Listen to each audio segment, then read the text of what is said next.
Students, आज का topic है महाभारत युद्ध की पृष्ठभूमि। वो कौन सी घटना थी जिसने महाभारत युद्ध के बीज बो दिए। महाभारत के युद्ध का जो उत्तराधिकार का संघर्ष था वो बहुत ही रोचक है। इस ऐतिहासिक संघर्ष की जड़ या बीज राजा शांतनु के शासनकाल में दिखाई देते हैं। कुरु वंश के शासक प्रतिपा की मृत्यु के बाद शांतनु गद्दी पर बैठा। इसने पहले गंगा से विवाह किया, जिसका एक पुत्र हुआ देवव्रत, जिसे बाद में भीष्म के नाम से जाना गया।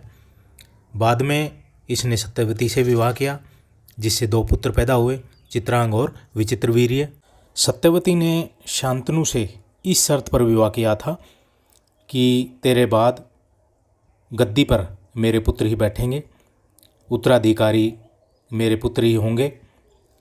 शांतनु ने यह शर्त अपने पुत्र देवव्रत को बताई, तो देवव्रत ने अपने पिता की खुशी के लिए आजीवन विवाह न करने तथा सिंहासन पर न बैठने का प्रण लिया। शांतनु व सत्यवती के पुत्रों को शासक स्वीकार करेगा। इस प्रतिज्ञा के कारण देवव्रत को भीष्म के नाम से जाना गया। शांतनु के समय हरियाणा पर गांधारों ने आक्रमण किया, जो भारत के उत्तर पश्चिम क्षेत्र में निवास करते थे। गांधारों तथा कुरुओं के बीच कुरुक्षेत्र में बहुत ही भयंकर युद्ध हुआ, जिसमें सत्यवती का बड़ा पुत्र चित्रांग मारा गया। इस युद्ध में कुरु शासक शांतनु की विजय हुई। यह युद्ध इतिहास में कुरुक्षेत्र के प्रथम युद्ध के नाम से जाना जाता है। नेक्स्ट है विचित्रवीर्य। शांतनु की मृत्यु के बाद उसका छोटा पुत्र विचित्रवीर्य शासक बना, जो सत्यवती का पुत्र था। क्योंकि चित्रांग गांधारों के विरुद्ध युद्ध में मारा जा चुका था और देवव्रत ने गद्दी पर न बैठने का प्रण लिया था। विचित्रवीर्य भी शीघ्र ही मृत्यु को प्राप्त हो गया। उसकी रानी ने नियोग प्रथा द्वारा दो पुत्रों को जन्म दिया, धृतराष्ट्र और पांडु। विदुर दासी पुत्र था। धृतराष्ट्र जन्म से अंधा था, इसलिए उसके स्थान पर उसके छोटे भाई पांडु को गद्दी पर बैठाया गया। पांडु को पीलिया रोग हो गया।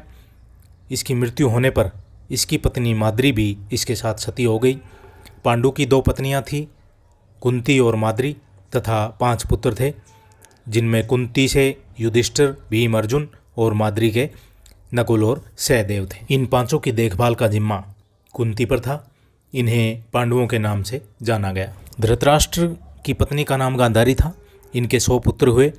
दुर्योधन उनमें सबसे बड़ा था और ये कौरव कहलाए। कौरव और पांडव जब युवा हुए तो इनमें सिंहासन के लिए विवाद हो गया। दोनों अपने आप को गद्दी का उत्तराधिकारी मानने लगे। दुर्योधन शासक बना। धृतराष्ट्र ने पांडवों को कुछ भाग दिला दिया। कौरवों ने हस्तिनापुर को राजधानी बनाया और पांडवों ने इंद्रप्रस्थ को।